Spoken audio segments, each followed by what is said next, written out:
Bismillahirrahmanirrahim. Assalamualaikum warahmatullahi wabarakatuh.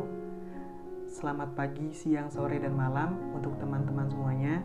Kami dari kelompok 12, di sini kami berkesempatan untuk menyampaikan materi mengenai sumber tafsir dalam mata kuliah studi Al-Quran dan Hadis. Nah, untuk mempersingkat waktu, langsung saja kita masuk ke materi yang pertama. Dalam rangka memfungsikan Al-Quran sebagai kitab petunjuk bagi setiap orang muslim untuk menghadapi setiap aspek pada kehidupan, perlu adanya pemahaman dan penyingkapan kandungan Al-Quran dengan baik secara kontinu. Pada masa Nabi dan sahabat, penafsiran tentang Al-Quran belum begitu rumit, sebab hanya sedikit masalah yang perlu dijelaskan dan ditafsirkan, sehingga mereka mampu memahami Al-Quran dalam bahasa aslinya, yaitu bahasa Arab Quraisy. Namun, seiring daerah Islam semakin luas, di samping dengan perkembangan cabang atau bidang ilmu pengetahuan, maka kebutuhan akan tafsir Al-Quran semakin meningkat pula. Tafsir bil ma'syur adalah metode tafsir yang pertama, kemudian diikuti dengan tafsir bil royi, dan akhirnya tafsir bil al-syarah. Kelahiran tafsir bil royi ini dikarenakan kebutuhan yang mendesak pada zamannya, juga sebagai bentuk ketidakpuasan terhadap aliran tafsir bil ma'syur yang dianggap terlalu sedikit dan sangat singkat. Demikian pula dengan tafsir al-isyarah yang lahir sebagai reaksi terhadap tafsir ar-royi yang terlalu mendewasakan akal pikiran serta mengabaikan intuisi atau suasana hati nurani. Secara garis besar, studi tentang Al-Quran telah melahirkan dua corak penafsiran, yaitu tafsir al-ma'syur dan tafsir bil-royi. Tafsir bil-ma'syur yaitu tafsir yang menjelaskan tentang makna-makna ayat Al-Quran dan menguraikannya dengan apa yang ada di dalam Al-Quran, sunnah yang sahih, atau pendapat para sahabat. Dengan demikian, sumber tafsir bil ma'syur ini ada tiga. Yang pertama, Al-Quranul Karim, yang kedua, sunnah nabawiyah yang sahih, dan yang ketiga yaitu pendapat para sahabat. Kata al-ma'syur ini berasal dari isim maf'ul yang secara etimologis berarti menyebutkan atau mengutip. Nah, sedangkan kata asar yang berarti sunnah atau hadis atau bisa juga jejak. Nah, jadi kata ma'syur pada hakikatnya ini mempunyai makna mengikuti atau mengalihkan sesuatu yang sudah ada dari orang lain atau masa lalu, sehingga tinggal mewarisi dan meneruskan apa adanya. Penafsiran Al-Quran dengan Al-Quran. Nah, untuk penafsiran Al-Quran dengan Al-Quran, salah satu contohnya ada pada Quran Surat Yunus ayat 62 yang berbunyi Ala inna awliya Allah la khawfun alaihim wa la hum yahzanun. yang artinya, ingatlah sesungguhnya wali-wali Allah itu tidak ada kekhawatiran terhadap mereka dan tidak pula mereka bersedih hati. Nah, kemudian lafaz aulia Allah ini yang artinya wali-wali Allah ditafsirkan dengan firman pada Quran Surat Yunus ayat 63 yang berbunyi Alladzina amanu wa kanu yang artinya yaitu orang-orang yang beriman dan mereka yang selalu bertakwa. Nah, penafsiran Al-Quran dengan Al-Quran ini adalah bentuk tafsir yang tertinggi. Nah, kenapa bisa begitu? Nah, karena tafsir Al-Quran dengan Al-Quran ini tidak diragukan kebenarannya. Allah Subhanahu wa Ta'ala itu kan sumber berita yang paling benar dan tidak mungkin tercampur dengan kebatilan. Nah, adapun hikmah Rasul adalah Al-Quran, yakni untuk menjelaskan dan menyempurnakannya. Selanjutnya yaitu penafsiran Al-Quran dengan As-Sunnah. Nah, perkataan Rasulullah SAW itu kan adalah pembawa kabar dari Allah, sehingga Rasulullah SAW ini adalah manusia yang paling mengetahui maksud Allah dan firman-Nya. Salah satu contoh penafsiran Al-Quran dengan As-Sunnah yaitu ada pada Quran Surat Yunus ayat 26 yang berbunyi Lilladzina ahsanul husna wa ziyadah, yang artinya bagi orang-orang yang berbuat baik ada pahala yang terbaik dan tambahannya. Nabi menafsirkan lafaz az-ziyadah berdasarkan riwayat dari Ibnu Jarir At-Tabari dan Ibnu Abi Hatim tanpa adanya kesamaran dari Abu Musa dan Ubay bin Ka'ab. Nabi menafsirkan bahwa lafaz az-ziyadah ini artinya melihat wajah Allah. Penafsiran Al-Quran dengan riwayat sahabat. Menurut Al-Hakim, penafsiran Al-Quran dengan riwayat yang sahih hukumnya marfu, yaitu penisbatannya pada Nabi SAW. Karena para sahabat ini menyaksikan turunnya wahyu dan mengetahui sebab-sebab turunnya. Namun, apabila penafsiran mereka berdasarkan al-ra'yi, maka bernilai mauquf, yaitu penisbatannya berdasarkan pada sahabat Nabi SAW.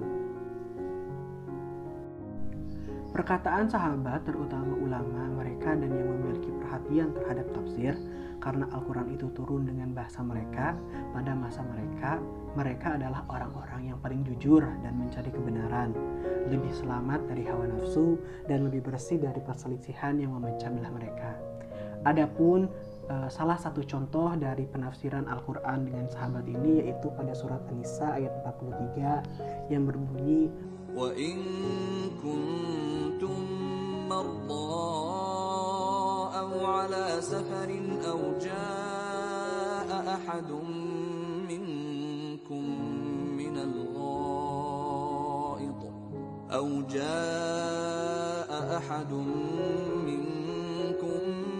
الْغَائِطِ أَوْ لَامَسْتُمُ النِّسَاءَ، yang artinya, dan jika kamu sakit atau sedang dalam musafir atau kembali dari tempat buang air atau kamu telah menyentuh perempuan. Nah, telah disahih dari kabar Ibnu Abbas bahwa dia menafsirkan menyentuh perempuan itu maksudnya dengan berhubungan badan. Karakteristik tafsir bil ma'sur. Diketahui bahwa tafsir bil ma'sur ini mempunyai ciri-ciri sebagai berikut. Yang pertama yaitu tafsir Al-Quran yang dibatasi dengan menggunakan Al-Quran, sunnah Nabi, tafsir sahabat, dan tafsir tabi'in saja. Yang kedua, bukan tafsir setelah masa tabi'in karena sudah tercampur dengan ra'yi atau rasio manusia yang dipengaruhi dengan keadaan sekitar. Yang ketiga yaitu jelas riwayatnya dan sanad-sanadnya. Ada 4 hal yang menjadi sumber penafsiran bil ma'sur. Yang pertama yaitu Al-Quran dengan Al-Quran sendiri yang dipandang sebagai penafsir terhadap Al-Quran. Yang kedua ada hadis Nabi. Hadis Nabi Muhammad SAW ini yang berfungsi sebagai mubayyin atau penjelas Al-Quran. Yang ketiga adalah penjelasan sahabat yang dipandang sebagai orang yang banyak mengetahui tentang Al-Quran. Sejarah dan perkembangan tafsir bil ma'sur. Tafsir bil ma'sur adalah penafsiran ayat-ayat Al-Quran yang didasarkan dan mengutip ayat-ayat Al-Quran yang lain, sunnah yang tertuang dalam hadis-hadis Nabi, pendapat sahabat, dan tabi'in. Namun, terdapat perbedaan dalam pengkategorian pendapat tabi'in sebagai tafsir bil ma'sur karena ada indikasi bahwa pendapat tabi'in banyak telah terkooptasi oleh akal.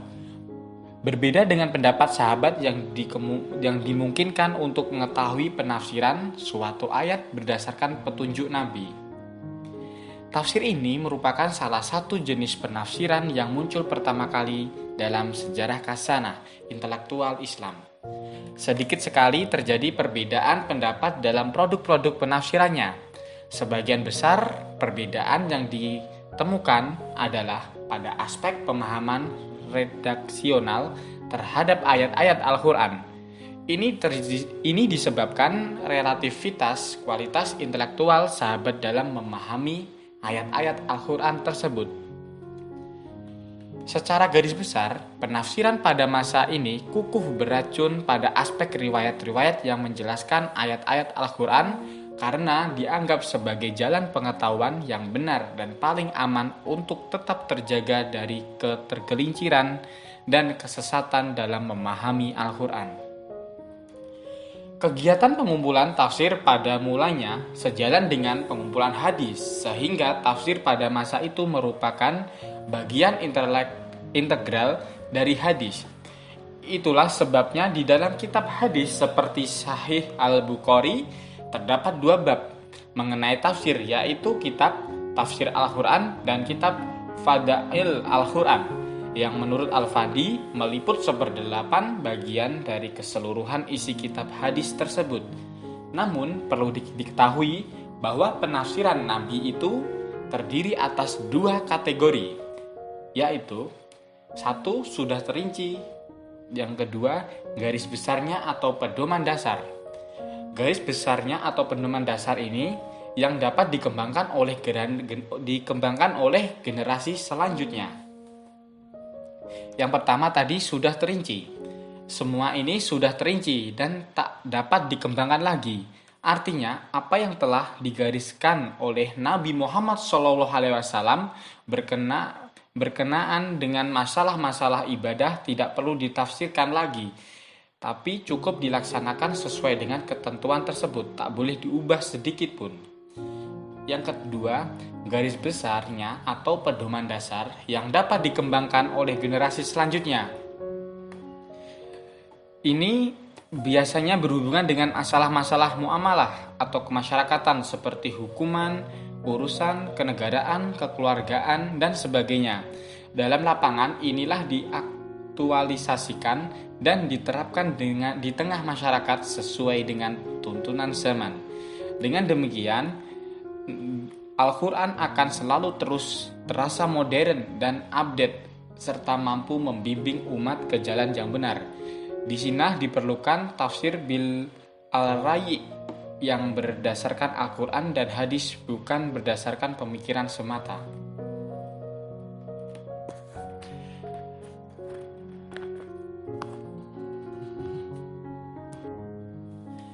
Tafsir bil matsur telah ada sejak zaman sahabat, dan ada beberapa sahabat yang dikemukakan dalam bidang ilmu tafsir, yaitu seperti Abu Bakar As-Siddiq, Umar Al-Faruq, Utsman Dzunurain, Ali bin Abu Thalib, Abdullah bin Mas'ud, Abdullah bin Abbas, Ubay bin Ka'ab, Zaid bin Sabit, Abu Musa Al-Asy'ari, yang terakhir yaitu Abdullah bin Nubail.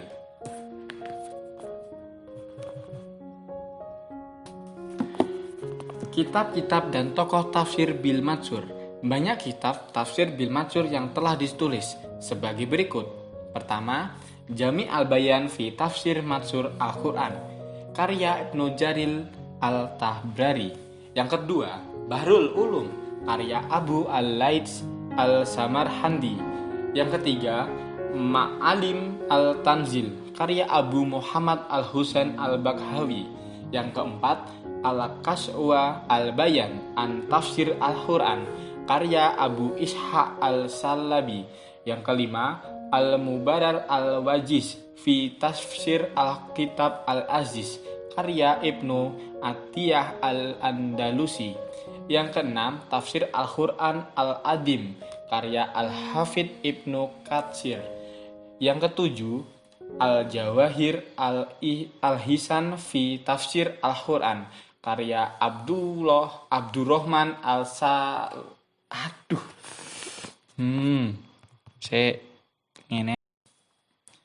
Yang ketujuh, Al-Jawahir Al-Hisan fi Tafsir Al-Quran, karya Abdurrahman As-Sa'alabi. Yang kedelapan, Tafsir Bahi, karya Ibnu Mahlad Al-Andalusi Al-Khuradi. Yang kesembilan, Ashab Al-Nuzul li Al-Wahidi, karya Al-Iman Al-Wahidi Al-Naisaburi. Yang terakhir atau 10, Al-Nasih wa Al-Mansuk, karya Abu Ja'far Al-Nahas.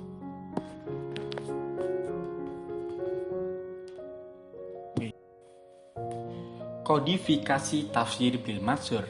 Kodifikasi tafsir bil matsur dimulai pada masa tabi'in, yang mulainya dikodifikasikan sebagai salah satu bab dalam kitab-kitab hadis. Karena itu, ulama menganggap bahwa Imam Malik bin Anas lah pengkodifikasi ataupun penyusunnya. Tafsir terus seperti itu sampai terpisah dari hadis dan menjadi ilmu mandiri yang menghimpun makna-makna ayat Al-Quran sesuai urutan mushaf. Pola baru penulisan tafsir ini dilakukan sejumlah ulama di abad kedua Hijriah. Tafsir mereka memuat pendapat sahabat dan tabi'in, di samping dari Rasulullah SAW. Di antaranya, tafsir Sufyan ibnu Uyainah, Waqi ibnu Al-Jarrah, Imam Bukhari, dan lain-lain. Kemudian muncullah Tobahah abad ketiga Hijriah yang Terdepan di antara mereka adalah Syekhul Mufarsirin Ibnu Jaril Al-Bayan yang dianggap oleh para mufasir sebagai tafsir paling tinggi nilainya dan paling awal munculnya. Kemudian muncul Ibnu Murdawaih, Ibnu Al-Munzir, dan lain-lain. Kitab-kitab itu memiliki karakteristik adanya sanad riwayat sampai kepada sahabat tabi'in dan generasi sesudah mereka. Sebagian diuraikan dan Isra'iliyat yang sebagainya berlawanan dengan kemaksuman para nabi, bertentangan dengan akal sehat dan riwayat sahih. Semua itu melemahkan nilai tafsir matsur. Berikut sebab-sebab kelemahan tafsir bil matsur antara lain: tafsir bil matsur adalah kekayaan yang tinggi nilainya ketika sanadnya sahih dan terhindar ilat. Adapun bila tidak memenuhi kriteria ini, maka nilainya sangat rendah sampai bisa menurunkan tingkat dhaif atau ditolak. Yang jelas tafsir Al-Quran dengan Al-Quran atau tafsir Al-Quran dengan hadis Nabi Shallallahu Alaihi Wasallam tidak mengandung keraguan untuk diterima, karena itu tidak ada perdebatan mengenainya.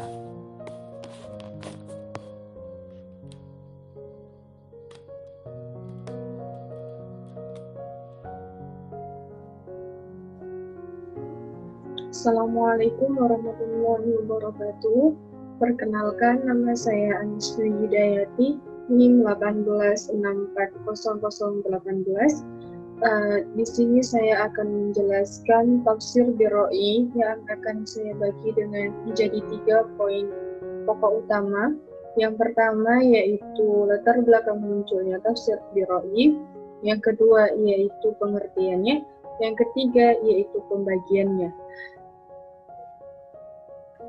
Teman-teman, berikut adalah PowerPoint yang sudah saya buat, dan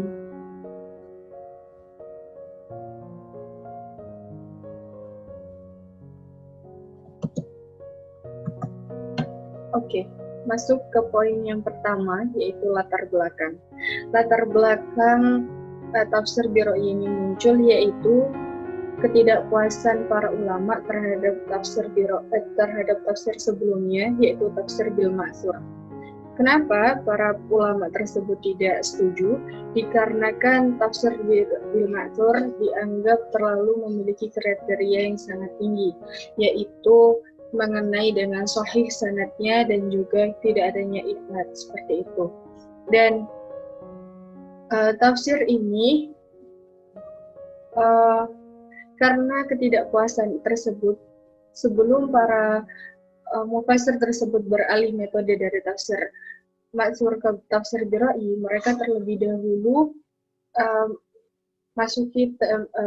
mencoba ke Isra'iliyat, tetapi di situ juga mereka tidak mendapatkan kepuasan, sehingga muncul beberapa golongan yang mengartikan atau mentafsirkan secara dengan standarisasi mereka sendiri, sehingga mereka hanya menggunakan sudut pandang mereka sendiri tanpa adanya kesepakatan atau mungkin standarisasi yang baku dari banyak orang seperti itu. Jadi masing-masing golongan memiliki tafsir tersendiri seperti itu.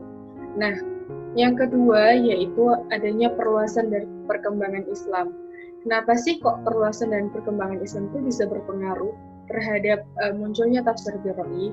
Dikarenakan perluasan dan perkembangan Islam di berbagai daerah itu memicu atau memacu para ulama gitu, para cendekia untuk mengembangkan kembali ilmu-ilmu yang sudah beliau-beliau kuasa itu dalam bidang apa saja itu dikembangkan, dan mereka juga berpikir bagaimana caranya membuat apa yang beliau pahami itu menjadi bahasa yang lebih mudah ditangkap oleh para kaum muslimin yang mungkin jauh dari pusat kota dan lain sebagainya.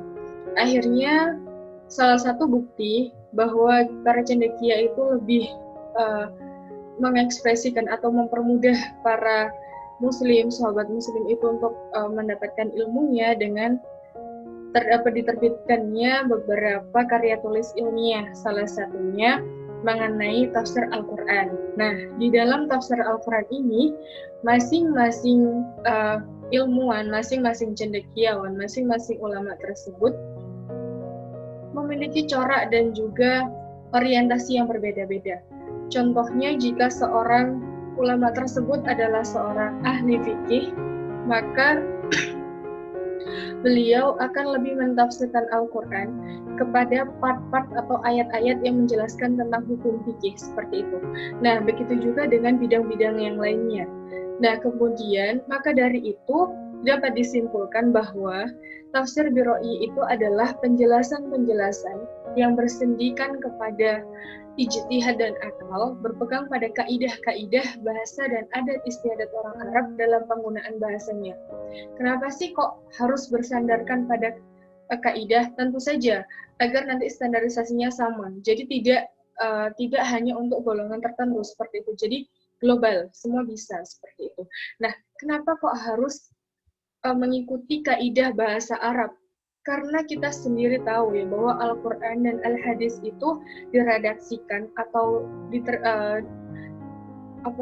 diturunkannya itu dalam bentuk bahasa Arab. Jadi kalau kita sebagai orang luar Arab, kita ingin menafsirkan Al-Quran, otomatis kita harus paham terlebih dahulu kaidah-kaidah dalam penulisan atau penggunaan bahasa Arab seperti itu. Nah, kemudian poin yang ketiga yaitu pembagian. Menurut Al-Farmawi, tafsir biroi itu dibagi dua, yaitu yang terpuji dan tercela. Jelas, yang terpuji itu yang baik. Maksudnya baik itu seperti apa sih? Tafsir biroi yang dianggap sebagai dikategorikan sebagai tafsir biroi yang terpuji apabila satu, mufassir tersebut telah mengikuti kaidah-kaidah yang sudah ditentukan. Yang kedua, dan dipastikan tidak akan melanggar kaidah-kaidah yang telah ditetapkan tersebut. Nah, sedangkan tafsir biroi yang tercela tentunya yang kebalikannya ya, yaitu mufassir yang tidak mengikuti kaidah dan juga melanggar kaidah-kaidah atau larangan-larangan yang sudah ditetapkan. Nah, kaidahnya itu apa sih? Atau prinsip-prinsipnya itu apa sih? Nah, ini dia prinsip-prinsip tafsir biroi. Ada 4, teman-teman. Yang pertama yaitu penafsir mufassir harus menafsirkan harus sesuai dengan pengertian bahasa. Maksudnya gimana sih? Ya, jadi karena Al-Quran dan Al-Hadis itu diturunkannya di Arab, otomatis kita harus memahami dulu artinya itu apa. Nah, kalau nanti itu dijabarkan atau dijelaskan lebih lengkapnya itu seperti apa. Jadi kita harus paham dulu gitu dengan bahasa atau mungkin arti utamanya itu apa, seperti itu. Nah, yang kedua yaitu jika ada ayat yang mutasyabih ditafsirkan oleh ayat yang muhkam. Maksudnya ayat mutasyabih itu apa sih? Nah, ayat mutasyabih itu adalah ayat yang samar artinya, samar maknanya, sehingga atau ayat tersebut itu bisa dikatakan memiliki makna lebih dari satu. Nah, untuk menafsirkannya dibutuhkan ayat muhkam. Ayat muhkam itu apa sih? Ayat muhkam itu adalah ayat yang paten. Jadi artinya hanya satu. Makna tersebut sudah tidak bisa diganggu-gugat lagi. Jadi satu, sama. Jadi di kondisi apapun ya artinya itu, seperti itu. Nah, yang ketiga yaitu mufassir ketika menafsirkan suatu ayat tidak mengabaikan riwayat. Kenapa seperti itu? Karena biasanya ketika seorang mufassir menafsirkan sebuah ayat, langkah yang pertama dilihat itu adalah cari dulu. Di ayat tersebut itu, misalnya cari dulu di Al-Quran itu. Ayat yang mau dikaji, itu memiliki korelasi, memiliki hubungan nggak dengan ayat-ayat di surat-surat yang lainnya. Jika ada, nah itu nanti bisa dikomparasi. Oh, yang ini ayat mutasyabih, oh yang ini ayat muhkamnya, seperti itu. Nah, jika di dalam Al-Quran dirasa masih kurang, nah maka barulah mencari dari beberapa riwayat hadis. Karena hadis itu memperjelas atau memperinci dari Al-Quran. Nah, jika di dalam hadis sudah ditemukan riwayat yang sahih, maka yang dipegang adalah riwayat hadis yang sahih tersebut, bukan ijtihad dari mufassir itu sendiri, seperti itu. Nah, Yang prinsip yang keempat itu tidak ta'assub. Ta'assub itu maksudnya apa sih? Ta'assub itu artinya fanatik pada golongan tertentu. Jadi tafsir itu menyeluruh. Jadi semua bisa menjadikan itu sebagai pedoman seperti itu. Nah, kemudian saya akan mengungkap dengan sumber-sumber yang digunakan dalam tafsir Biroi. Sumber-sumber tafsir Biroi itu ada lima teman-teman ya. Yang pertama yaitu Al-Quran.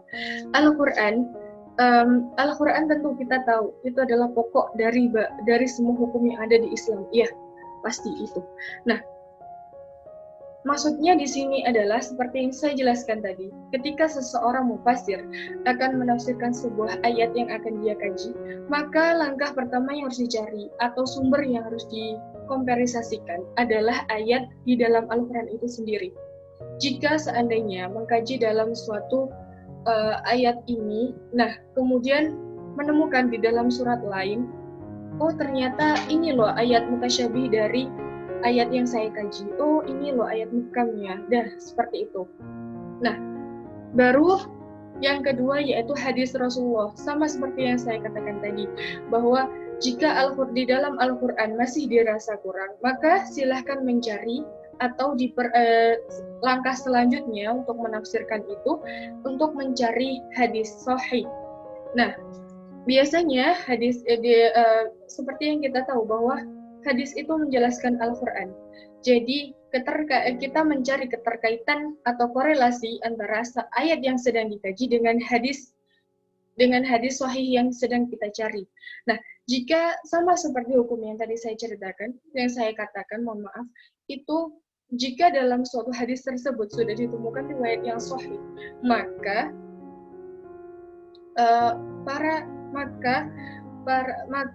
yang dipegang itu adalah, atau yang lebih dijelaskan lagi itu adalah hadis tersebut, bukanlah ijtihad dari mufassir itu sendiri. Nah, yang ketiga yaitu haul as-sahabi. Apa itu haul as-sahabi? Haul as-sahabi adalah riwayat sahih dari sumbernya itu dari para sahabat. Ya, seperti itu.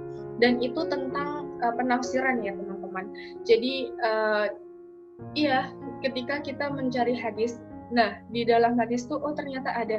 Coba deh untuk biar hati itu semakin mantap gitu ya, menafsirkannya dicari dari haul as-sahabi atau riwayat-riwayat sahih tentang penafsiran dari suatu ayat yang sedang kita cari. Dan jika diketemukan, jadi yang dipegang tiga itu, yaitu Al-Quran, hadis, dan juga haul as-sahabi. Tapi bagaimana jika tidak ditemukan? Nah, kalau tidak ditemukan, barulah diperizinkan menggunakan ijtihad karena sudah melewati 3 fase tadi. Nah, kemudian sumbernya itu harus mengikuti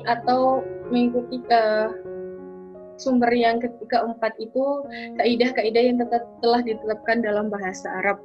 Maksudnya itu tidak boleh menafsirkan dengan ijtihad yang bertentangan dengan kaidah-kaidah penggunaan bahasa Arab. Seperti yang kita tahu mungkin ya, saya juga kurang memahami tentang bahasa Arab ya, mohon maaf.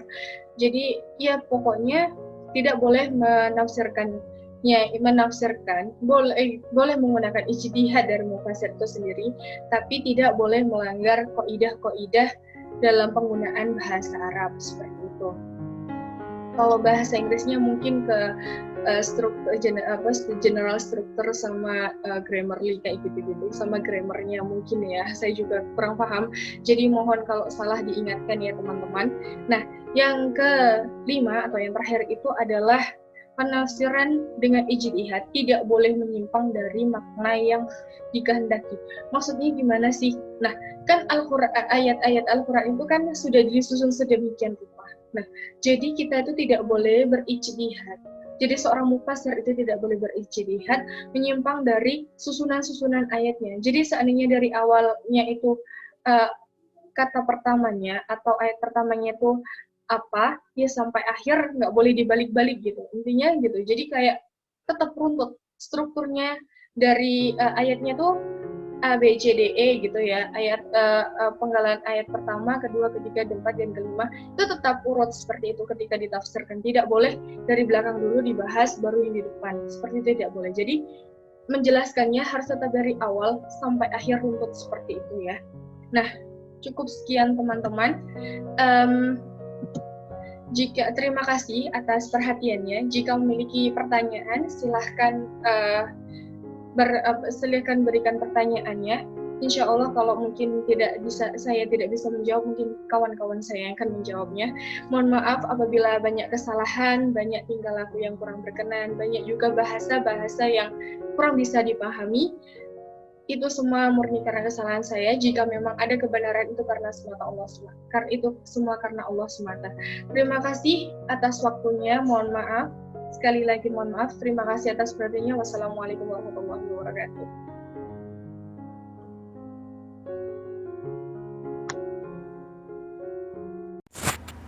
Perkembangan tafsir Bi al-Ra'yi. Tafsir Bi al-Ra'yi muncul pada awal masa pemerintahan Bani Umayyah.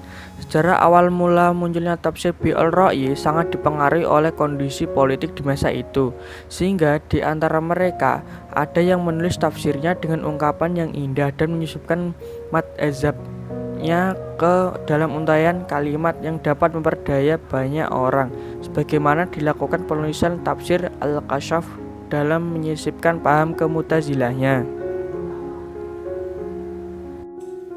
Tafsir Bi al-Ra'yi mulai berkembang sekitar abad ketiga Hijriah. Corak penafsiran sesuai dengan sudut pandang mereka masing-masing, yaitu yang pertama, kaum fuqaha atau ahli fikih menafsirkan dari sudut hukum fikih seperti yang dilakukan oleh Jazaz, Al-Qurtubi dan lain-lain. Kedua, kaum teolog menafsirkan dari sudut pemahaman teologis seperti Al-Kashaf karangan Al-Zamakhsyari.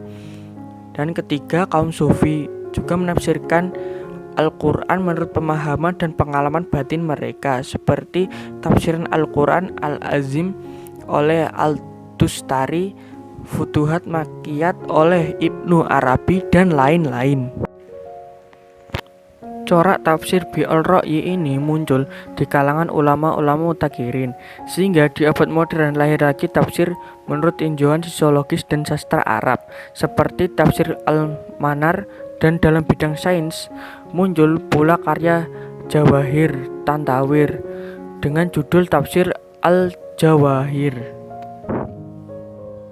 Melihat perkembangan tafsir Bi al-Ra'yi yang demikian pesat, maka tepatlah apa yang dikatakan Mana al-Qatan bahwa tafsir Bi al-Ra'yi mengalahkan perkembangan Al-Mansur.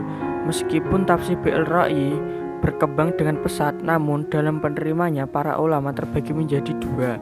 Ada yang memperbolehkan dan ada yang melarangnya. Tetapi setelah diteliti, ternyata kedua pendapat yang bertentangan itu hanya bersifat lafzi, redaksional. Untuk menghindari terjadi spekulasi dalam penafsiran, maka para ulama tafsir menetapkan jumlah kaidah dan persyaratan yang harus dipenuhi oleh seorang mufasir, serta metode penafsiran yang harus dikuasainya. Jadi, jelaslah secara garis besar perkembangan tafsir sejak dulu sampai sekarang adalah melalui dua jalur, yaitu Al-Mansur melalui riwayat dan Al-Ra'yi melalui pemikiran atau ijtihad. Dengan demikian, dapat dikatakan bahwa Mansur dan Ra'yi merupakan bentuk atau jenis tafsir, bukan metode atau corak tafsir. Macam-macam tafsir Bi al-Ra'yi ada dua. Yang pertama yaitu Al-Tafsir Al-Mahmud atau tafsir yang terpuji. Yang kedua yaitu Tafsir Al-Madmum atau tafsir yang tercela. Pertama, tafsir Al-Mahmud atau yang terpuji adalah tafsir yang sesuai dengan tujuan syara', jauh dari kejahilan dan kesesatan, sejalan dengan kaidah-kaidah bahasa Arab, serta berpegang pada uslub-uslubnya dalam memahami teks Al-Quran. Adapun ciri-ciri dari tafsir Bi al-Ra'yi yang terpuji adalah yang pertama, sesuai dengan tujuan al-syari' Allah Subhanahu wa Ta'ala. Yang kedua yaitu jauh atau terhindar dari kesesatan. Yang ketiga yaitu dibangun atas dasar kaidah-kaidah kebahasaan, yaitu bahasa Arab yang tepat dengan mempraktekkan gaya bahasa atau uslub dalam memahami nas-nas Al-Quran. Yang keempat yaitu tidak mengabaikan atau memperhatikan kaidah-kaidah penafsiran yang penting seperti memperhatikan asbabun nuzul, ilmu munasabah dan lain sebagainya sebagai saran yang dibutuhkan oleh mufasir. Contoh penafsiran bi al-ra'yi al-mahmud yaitu dalam kata al-qalam di sini menggunakan surat Al-Alaq ayat 4 dan surat Al-Qalam ayat 2. Penafsiran kata Al-Qalam oleh para mufasir klasik dan mufasir kontemporer mengartikan sebagai pena. Penafsiran hal ini tidak disalahkan mengingat alat tulis yang paling tua usianya yang dikenal oleh manusia adalah pena atau qalamun. Tafsir yang kedua yaitu tafsir al-mazmum atau yang tercela. Tafsir al-mazmum yaitu bila Al-Quran ditafsirkan tanpa ilmu atau menurut kehendak hatinya, tanpa mengetahui dasar-dasar bahasa dan syariat, atau kalam Allah ditafsirkan menurut pendapat yang salah dan sesat. Ciri-ciri dari tafsir bi al-ra'yi yang tercela, yang pertama yaitu mufasirnya tidak mempunyai keilmuan yang memadai. Yang kedua, tidak didasarkan pada kaidah-kaidah keilmuan. Yang ketiga, menafsirkan Al-Quran dengan semata-mata mengandalkan kecenderungan hawa nafsu. Yang keempat yaitu mengabaikan aturan-aturan bahasa Arab dan aturan syariah yang menyebabkan penafsirannya menjadi rusak, sesat, dan menyesatkan. Adapun contoh dari tafsir al-mazmum di sini dalam penafsiran surat Al-Isra ayat 72, Bismillahirrahmanirrahim. Wa man kana fi hadhihi a'ma fahuwa fil akhirati a'ma wa adallu sabila. Artinya, dan barang siapa yang buta hatinya di dunia, niscaya di akhirat ia akan lebih buta pula dan lebih tersesat di jalan yang tersesat dari jalan yang benar. Pengertian yang salah oleh penafsir di sini diartikan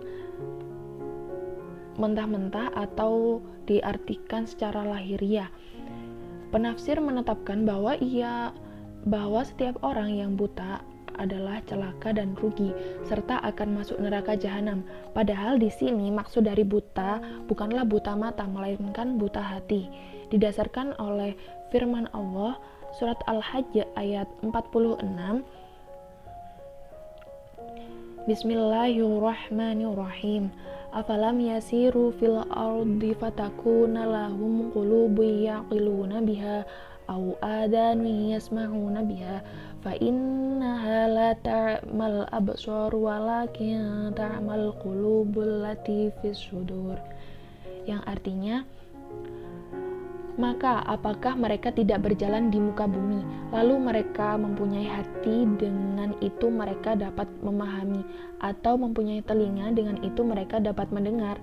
Karena sesungguhnya bukanlah mata itu yang buta, tetapi yang buta ialah hati di dalam dada. Dalam surat Al-Hajj ini menjelaskan penafsiran dari Quran surat Al-Isra ayat 72 tadi. Selanjutnya yaitu beberapa contoh dari kitab tafsir al-Ra'i. Yang pertama yaitu Mafatih al-Ghaib atau kunci-kunci keghaiban, atau disebut juga dengan tafsir al-Kabir, karangan dari Muhammad al-Razi Fakhr al-Din. Di sini sebanyak 17 jilid, sekitar 32.000 sampai 36.200 halaman, tidak termasuk dengan indeks. Yang kedua yaitu Tafsir Al-Jalalain atau Tafsir Dua Orang Jalal, karya dari Jalal al-Din al-Mahali dan Jalal al-Din Abdurrahman As-Suyuti. Yang ketiga yaitu Anwar al-Tanzil wa Asrar al-Tarwir atau Sinar Al-Quran dan Rahasia-Rahasia Penakwilannya, karya dari Al-Imam Al-Qasadi, Nasir Al-Din, Abi As'adi, Abdul Allah Ali Umar bin Muhammad Al-Syairazi Al-Baydawi. Yang keempat yaitu Irsyad Al-Alaq Al-Salim ila Mazaya Al-Quran Al-Karim, atau petunjuk akal yang selamat menuju kepada keistimewaan Al-Quran yang mulia, tulisan dari Abu Al-Sa'ud Muhammad bin Muhammad Mustafa Al-Mahmad Al-Amadi, dan masih banyak.